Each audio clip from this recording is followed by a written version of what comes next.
¿Qué tal, amigos? Bienvenidos a Canal Tributario MX. Su amigo Víctor Gumaro Correa Ortega les da la bienvenida con otro de los temas interesantes que hemos analizado, sobre todo como estrategia de defensa en materia fiscal, que es precisamente cuando en un requerimiento de datos, informes y documentos, en una revisión de gabinete, de conformidad a las facultades contenidas en el artículo 42, primer párrafo, fracción segunda del Código Fiscal de la Federación, pues la autoridad requiere, entre otros elementos, la integración especial de algunos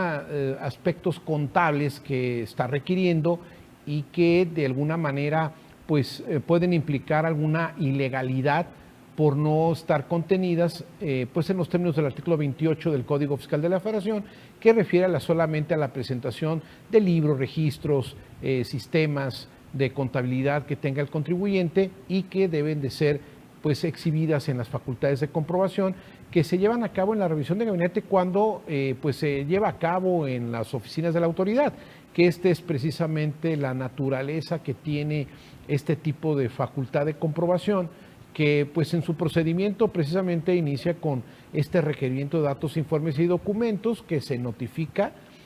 al contribuyente y que con posterioridad pues bueno viene la etapa del levantamiento del oficio de observaciones y finalmente la emisión de la resolución definitiva que determina la situación fiscal del contribuyente respecto a las contribuciones que fueron objeto del requerimiento inicial de las facultades de comprobación. Entonces, hemos escuchado en los medios que una estrategia eficaz sería precisamente pues impugnar en un concepto de nulidad o un concepto de revocación, pues con los argumentos tendientes precisamente a establecer la ilegalidad del requerimiento con base a que se pues requirió desde un principio pues ciertos elementos como la integración de la contabilidad en aspectos pues especiales, como sería en la práctica pues la integración de cédulas o papeles de trabajo especiales, ciertas listas de activos que sean preparados, la presentación que no implique pues precisamente las obligaciones que debe llevar a través del libro diario, libro mayor, en cuentas que sean contables y su registro, y la presentación de la información contable en los términos del 28, pero también cumpliendo los requisitos que establece el artículo 33 y 34 del reglamento del Código Fiscal de la Federación para el tema de la obligación de la contabilidad para efectos fiscales. Entonces, pues en la práctica hemos visto precisamente lo que pudiera implicar en los medios de defensa pues la estrategia de presentar un agravio, un planteamiento que tiene que ver con esta situación, impugnar precisamente la ilegalidad del requerimiento de datos, informes y documentos con base en la integración especial de estos, vamos a decir, cédulas, de estos papeles de trabajo, que precisamente es la que el contribuyente tendría que preparar de manera especial para presentarse a la autoridad fiscal en esta facultad de comprobación. Sin embargo, ¿cuáles han sido los criterios? Bueno, pues aquí podemos tener que algunos criterios han llevado a establecer propiamente en el artículo tanto 51 de la Ley Federal del Procedimiento Contencioso Administrativo en cuanto a la declaración de ciertos tipos de nulidad, como en el artículo también del relativo al 133 del Código Fiscal de la Federación, en el recurso de revocación en línea, pues precisamente que también puede subsistir en el criterio de este tipo de ilegalidades, pues lo que se denomina ilegalidad, efectivamente, pero no invalidante, del acto de resolución que se está impugnando, en virtud precisamente de algunos de los elementos, que esto es un tema que debe de considerarse, que pudiera ser una ilegalidad de ese tipo, o sea, una ilegalidad no invalidante dentro de la teoría precisamente del acto administrativo, de la nulidad del acto administrativo, porque no es en automático que se declare una nulidad en el juicio contencioso o una revocación en el recurso propiamente, con solamente el argumento de que se requirió de manera formal en el requerimiento, pues la integración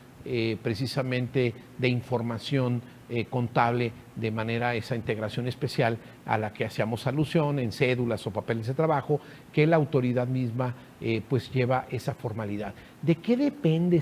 el tema de la ilegalidad no invalidante? Que ya la vemos inclusive en normas procesales, como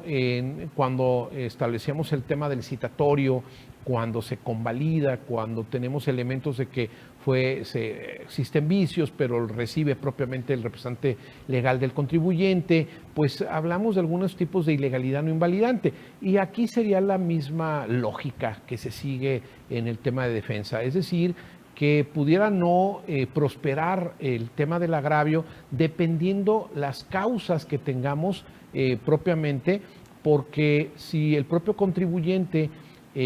ya sea atendió precisamente este requerimiento entregando su contabilidad y haciendo también la entrega de estas cédulas e integraciones especiales, pues nos vamos a enfrentar al posible criterio de que se tratara de una ilegalidad no invalidante, y con esto pues se confirmaría la resolución impugnada con este agravio. Es decir, no simplemente con que se dé esa papel especial, esa integración especial, en automático vamos a llegar a una nulidad lisillana del crédito fiscal, ya que dependerá precisamente de si la autoridad al momento de requerir se entregó, se llevó a cabo esa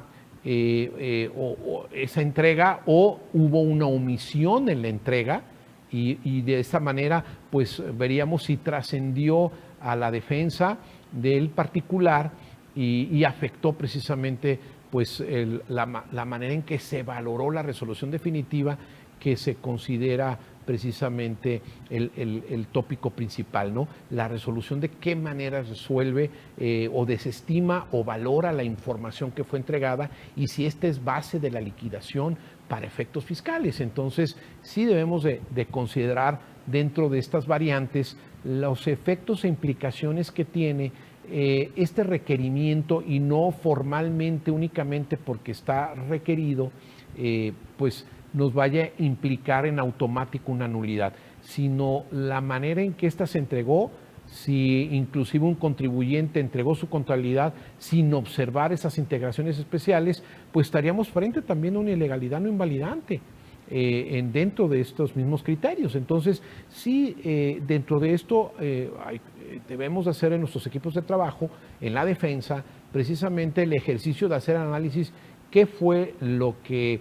fue parte de esas cédulas de integración especial, si el contribuyente las entregó completas, si no entregó la información, para efecto de valorar pues que prospere el agravio, en el sentido de que logre una nulidad, para efecto de destruir como vicio, como fruto de origen, como un fruto viciado de origen, desde el propio requerimiento de datos, informes y documentos, o estamos en presencia simplemente de una ilegalidad no invalidante que nos va a emitir precisamente pues el tribunal, en el sentido de por qué te doliste, cuál es la trascendencia que tiene, no afectó tus defensas, etcétera. ¿Por qué? Porque no entregaste la información, o fue incompleta, o no llevaste esas cédulas. Habría que conocer el caso concreto para establecer cuál es la adecuada defensa que tiene el contribuyente contra una auditoría en este tipo de ilegalidad, ¿no?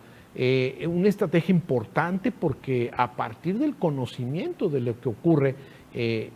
dentro de la auditoría, la manera en que se integra, pues vamos a tener o no la afectación, y esta afectación cómo trasciende en la esfera de derechos del contribuyente, si es que afecta un derecho humano fundamental, como un acceso a un debido procedimiento, a una adecuada defensa, a un tema de herramientas de igualdad de armas, etcétera, para la defensa en los casos en que se esté presentando precisamente un recurso de revocación en línea, o una demanda de juicio de nulidad. Entonces, esto hace que debamos de cumplir adecuadamente con todos nuestros criterios y estrategia que debamos de plantear como una oportunidad de jugar dentro de las reglas procesales, con los aspectos más importantes que puedan llevar a la nulidad de los actos o al efecto que pueda ser realmente favorable para el contribuyente. Entonces, pues esa es la recomendación, hay que valorar todos los aspectos, no en automático vamos a tener una nulidad para esos efectos, y pues los invito a que se haga el análisis, que se pueda llegar a la conclusión y se planteen en todo caso los argumentos jurídicos de defensa, un argumento jurídico con una construcción técnica adecuada, una premisa mayor, una premisa menor, una conclusión y un soporte, fundamento y motivo que se deba de plantear propiamente en la demanda. Ya si así tiene que ser por vía escrita, si estamos en un juicio de resolución exclusiva de fondo, pues de manera también en la réplica o contra réplica que deban de manifestarse en la vía oral, propiamente en esos tipos de procesos. Esperando que la información sea de utilidad, me despido y nos vemos la próxima.